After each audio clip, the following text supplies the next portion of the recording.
Hello, everyone. It is the Bodacious Cowboy again. We had some technical difficulties, but we are back live with our friend Will Hopkins. He is the co-founder of Black Box Logistics. Sorry about that, Will. So where were we? We were talking about the Roadrunner and the three guys that left, and you're working out of your living room. Are those your co-founders as well, or were you the co-founder and then you had to find some partners? No, they're co-founder. We all did it together. So from Compass Dispatching Services, the dispatching company, to Black Box, we've done everything together. And like I said, we all worked together at Roadrunner, and then we departed together, and then we started both those companies together. Yeah, and you have grown quite a bit, and you said it's 3 years old, right? The business itself. Yep, we're about 3 years and 3 to 4 months old. So we just celebrated 3 years. That's unbelievable. And you have 31 employees. It's been good. It really has. I mean, to be frank, we got started at a good time. We kind of Yes. rode that wave and grew aggressively and quick, as did many companies, I believe. So what we're trying to do now is kind of solidify our foundation, clean up operations, and get ready for when it picks back up. But I mean, we're maintaining, still adding customers, but like I said, we got started at a really good time, so it was good timing. So you didn't have any. Do you have a brick and mortar now, or are you still working remote? No, we're in an office. So all of our employees are in office. Nobody works remote. Well, I say that my father works for us. He's our only 1099 worker, and he's kind of hybrid. He comes and goes, but everybody else is in office 7:30 to 4, Monday through Friday. Awesome. So, as everybody knows, to start up a business, it takes some capital. There's going to be some ups and downs. There's going to be some potholes there. Let's discuss a little bit about that and the type of obstacles and barriers that you had to go through in order to be successful.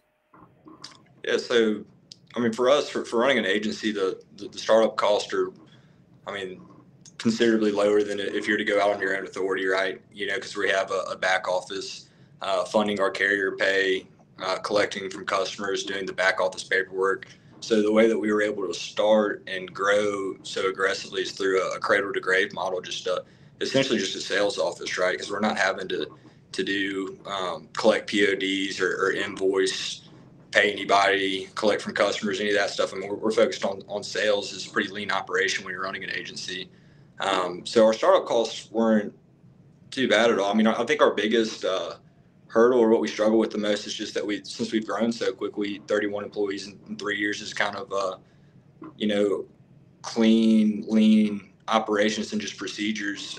When we add a lot of people, a lot of personalities, everybody gets in the office, it can be, I guess, structure or just a sustainable model, I suppose, with managing people. Really, has been our biggest struggle, I think, is never really having any managing experience, and then having 31 people that you're accountable for is pretty quickly was a lot. But I feel like we've adapted well, and we have resources and people that we've talked to, and we've come a long way. But starting out, I think from our first first office was my partner William's living room with an OAC. We moved into another office, had about 8-9 people, and in this office we're up to 31. So I think that's been our biggest challenge is really learning to manage and work with all these different personalities and find some harmony within that.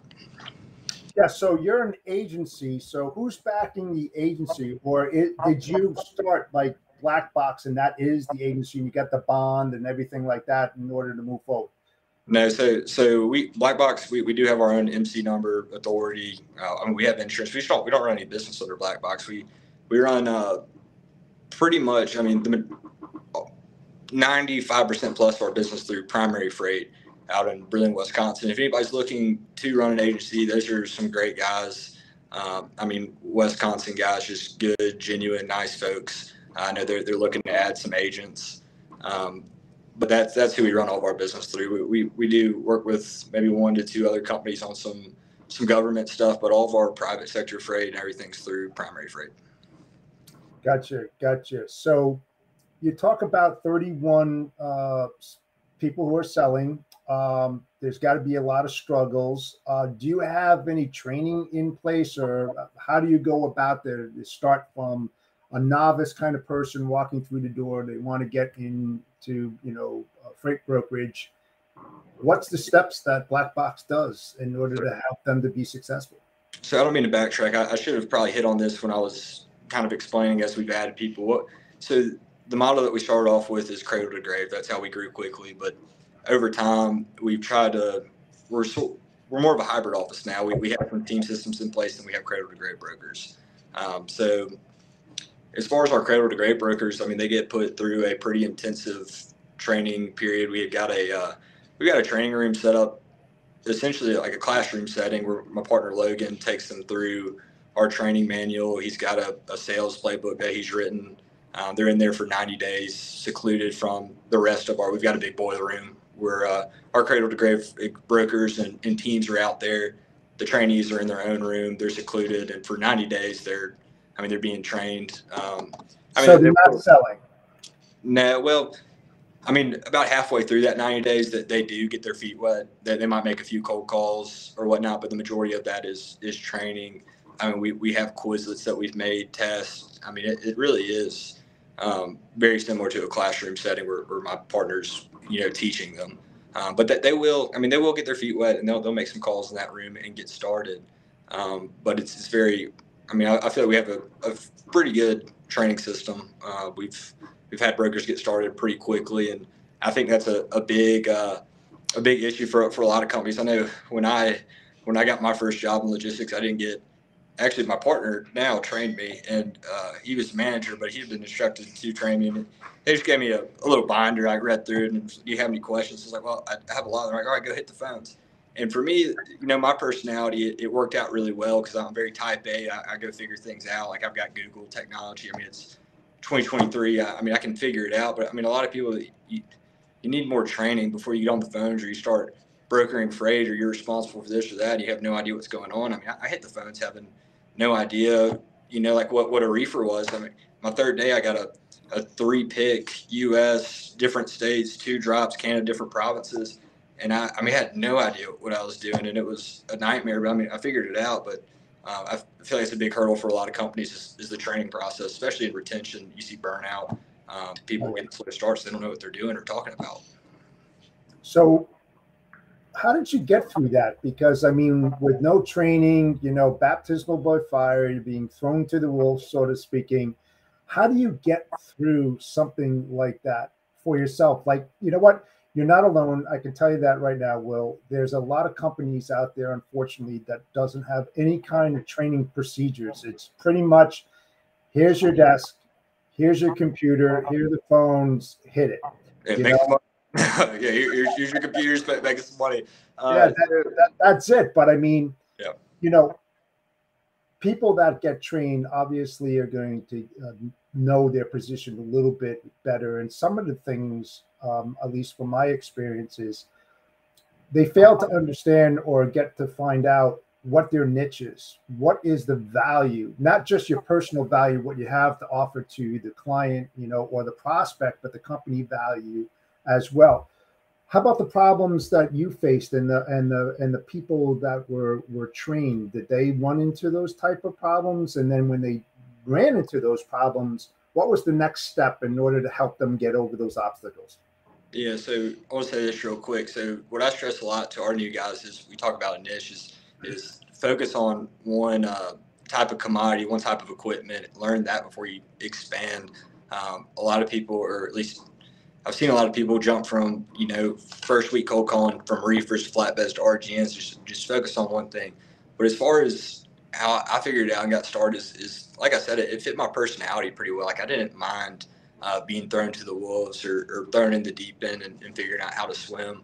Like, I kind of, essentially, I thrive in those kind of situations. Like, I didn't really mind it. And I also, like I said, the guy who trained me, he's my partner now, and I was living with him. So I didn't get any training, but also I could go ask him if I'm just have no idea. I could go over to him and be like, hey man, what's going on here? Like, give me some kind of direction. And then also, like I said, the internet was at my disposal, and I kind of just, I took a deep dive into it when I started. I fell in love with freight logistics, and I wanted to learn everything I could about it. And there's so much more that I don't know than I do know, but I did a pretty good job of just kind of being a sponge and soaking it all in and being able to, get some freight moving pretty quickly. So it wasn't bad for me. I mean, I enjoyed it, but not everybody's personality is fit for that. So, I mean, the turnover rate there was, incredibly high. So, I feel like our turnover rate is something that we'd noticed and experienced. So we've kind of tried to take that into account with our training. But, it's still a tough industry, especially now when you've got people starting out. Not everybody's going to make it. It's not for everybody, especially if you're talking about a cradle to grave model where, you got to eat what you kill. Not everybody is built for sales or is wants to do that, and that's okay. But that was my experience with it. Yeah. So do you consider yourself a hunter or a farmer? So I would consider myself more of a farmer. I can do sales. I've done sales. I don't fear getting on the phone, talking to anybody, but really where I excel, like my specialty is operations. To this day, I love brokering freight. Like I genuinely do. And I don't just say that because I'm in logistics and I own a freight brokerage. I love brokering freight. I don't love sales. I'll do sales if I need more freight, I'll go get some freight. But that's not my thing. My partner Logan, he's the sales guy. I'm the operations guy, and my other partner William, he's more back office numbers guy. So between the three of us, we've got a complete individual, right? But Logan's the hunter, I'm more of a farmer, and then William is a numbers guy. Gotcha. So cold calling. You mentioned that you're not a sales guy. Either am I, by the way. I hate sales, and that's just my integrity and my honesty. I think everybody knows that by now. But I'm learning it quickly, and I fall back on my experience, like you mentioned about yours and what you're good at. What were some of the obstacles when you made those calls to those prospects? Did you regret making those phone calls? What were the feelings that Will had when you had to go and do that? So initially, when I first started doing it, it took me a while to kind of. I'm in a podcast. Sorry about that. But the rejection was a lot for me to kind of like separate myself. I had to kind of get to a mindset where, hey, I have nothing to lose on this call. The rejection rate's so high. 9 out of 10 people aren't going to be interested, but I've got to make them, right? It was kind of just looking at it and like, okay, if I want this result, these are the things I have to do, and kind of just doing it. Kind of like in life, there's a lot of stuff that I don't necessarily like want to do or look forward to do, but I know that it's going to benefit me. So I just kind of pushed through it and did it. So what kind of rejections did you get when you made those type of phone calls? You said 9 out of 10, which is pretty accurate. What kind of negative responses did you get, and how did you respond to that?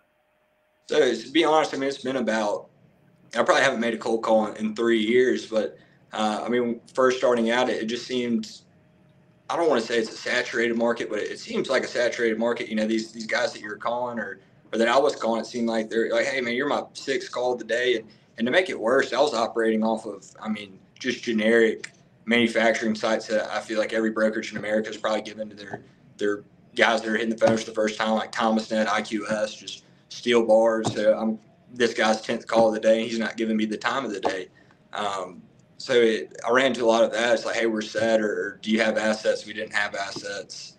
But where I found success, and where we found success as a company is targeting small to medium-sized companies and going for more relationship-based customers rather than numbers. We don't really try to compete with these large volume bids. It's just not really our wheelhouse. What we found in success in our bread and butter is those small to medium-sized companies that we build a relationship with. They know that we're going to go above and beyond. We'll answer the phone after hours. We'll take losses. We'll, keep our word, and we're honest, transparent, and we do the best that we can do. We mess up from time to time. We're human, and the good thing about having those relationships in place is that they're not so quick to cut you out when it's not just super transactional based or number based. That's where we found success. Not really. I don't even want to say rebuttals off these sales calls, but just finding people and connecting with people and building relationships. So is most of your business from referrals or recommendations? Yeah. So, about half and half. The way that we started our customer base is just cold calls. I mean, good old fashioned cold calls, and our guys out there are still making cold calls every day, but we do really hit on, at a certain point, in my opinion, if I'm a successful credit or great broker, I don't have the time that I once had to make all these cold calls. So there needs to be a transition in place where it goes from cold calls. I don't want to say never quit doing sales, but at a certain point it needs to transition towards networking, towards referrals, or that type of thing. So I mean, these days, yes, I said I haven't made a cold call in about 3 years, but I mean, I had customers. They're through referrals. I'm not making cold calls. I make warm calls if it's an introduction from one of my customers says, "Hey, this guy ships." Like I told him about you. I pick up the phone and call him, but I'm not cold calling customers. It's referrals these days. But for our office, I mean, it's still, for the most part. I mean, that's how everybody gets started is cold calls, because we don't really give anybody freight from day one. Like I said, it's a eat what you kill model for these new guys, and they need to go out and get their freight. So whether they know somebody or they need to get it off the internet, cold calling, whatever. I mean, when they start out, it is cold calls. Sure. Now, does Black Box have a quota that needs to be met every single week for each one of your guys that are making these sales calls? So yes and no. We do have quotas, but I mean the quotas change depending on where they're at. And honestly, the quote, we're not huge on quotas, right? If there's progress, there's progress. We're not going to tell you. So we really we want to avoid people making calls just to make calls. We want those to be mindful, good quality calls. So I feel sometimes as if you tell somebody, hey, you got to make 100 calls today, they're just going to be making the calls and they're not going to be getting anywhere. So we'll put quotas on people if they've been here a while and we're not seeing any progress. But if you're finding what works for you and we're seeing progress and there seems to be some kind of method to the madness in a sense, so we'll kind of give you some room to run with it, find what works for you. Because I mean, like I said earlier, everybody's a little bit different, right? You know what? Perfect example is my partner and I, Logan. The way that Logan sells people and the way that I sell people is completely different, but we both had success with it. So for me to say that everybody needs to do it my way, or everybody needs to do it his way, is just not, in my opinion, super productive to try to, put a quote on everybody. But we will put quotes on people if they seem to be struggling, and we have to have some sort of accountability. But it's kind of just depends, really. Yeah. Every brokerage organization out there, has their own ways about how they go about making the prospect calls, cold calls, whatever.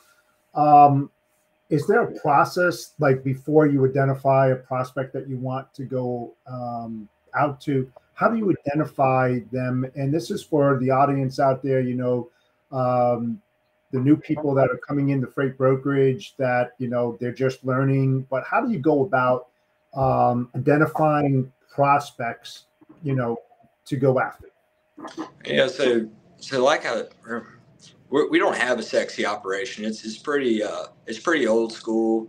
It is a lot of cold call starting now. We don't really have an intensive vetting system for prospects. I mean, honestly, like I mentioned earlier, try to get people to kind of focus on one industry, one sort of commodity, something that's similar, so they're not all over the place. But from there, when they're first getting started out, I mean, they can source those leads from a variety of ways. I mean, we've got Zoom info. We also use things like, Webster's or just Google, or tell them to talk to people they know. Hey, do you guys know anybody in freight? Just kind of compile a list and then start calling. But we don't really have any secret sauce or method for kind of finding these people. We're just reaching out and attempting to build a relationship and get an opportunity and take advantage of that opportunity and show up for our customers and service the hell out of them. We don't really have any secret sauce or method to find those people. Really, it's just good old fashioned internet, Googling. Yeah. So if I remember correctly, and correct me if I'm wrong, so you're doing full truckloads and flatbed, right? Yeah, I mean we do flatbed, vans, hot shots, reefers, sprinters, cargo. I mean, we do pretty much anything over the road. We don't do a bunch of drayage or intermodal or international pass to and from Canada. But the majority of our freight is open deck, flatbeds or hot shots. Yeah, that was my next question. How much is towards flatbed and reefer and truckload. I'd say What's that? I was going to say we're probably 60 to 70% flatbed, maybe 20% dry van, about 10% reefer. And I would categorize, say, box trucks and sprinters with vans and hot shots with flatbeds in those percentages. So what's next for Will and Black Box Logistics? Only time will tell. Like I said, right now we're kind of using where we're at in this market, kind of clean up operations, solidify that foundation, really just clean things up and maintain and grow as much as we can, and get prepared for the future. And like I said, we grew very quickly, and with that growth just comes some things that slide through the cracks that need to be tightened up. So that's really what we're focused on right now, and just kind of getting ready for when things turn around. But we're still on offense. We're still trying to add customers. We're still moving freight and adding employees. So that's our main focus right now. Gotcha. Yeah, because with anything like that, especially with growth, one of the best things that you can do is write like an onboarding instruction and work processes for each segment of the position and what each one does out there, because then that way it identifies and helps them to get through a little bit more quicker, if you will.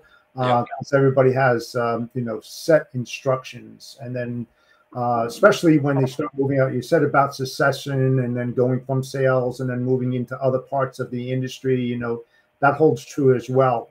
So that when people come on board, that they have, a goal, an objective to reach after they've been doing a certain position for a certain period of time. So it seems like you're going in the right way, especially with that growth. I mean, if you're growing 31 in 3 years, it looks like you'll be over 60 in 6, right? I mean, fingers crossed. Well, I appreciate you joining me today. I thought we had a very good conversation. It was enlightening for the folks out there that may have run into some of the problems that you've had. So I appreciate your time today. Yeah, thank you so much for having me on. Really enjoyed it. Good talk. Yeah, same here. And folks, I will be on next week, and my guest is going to be Mitch Kolowinski. I know I probably said his name the wrong way, and he's going to kill me when he comes on board, but he's a great guy. He'll be on next Monday. Also, make sure to put on your agenda the Carrier Broker Summit in Tampa, Florida, October 12th and 13th. We have some great guest speakers down there. Robert Bain, Trey Griggs is the MC, Dan Lindsay, as well as another speaker. I'll be a speaker down there as well. So you should look it up. Look up Carrier Broker Summit, Tampa, October 12th and 13th. So with that said, I appreciate your time today, Will, and hopefully we'll have you back sometime soon. All right, would love to. Appreciate it, Jeff. All right, man. Take care. Thanks for joining me. Bye.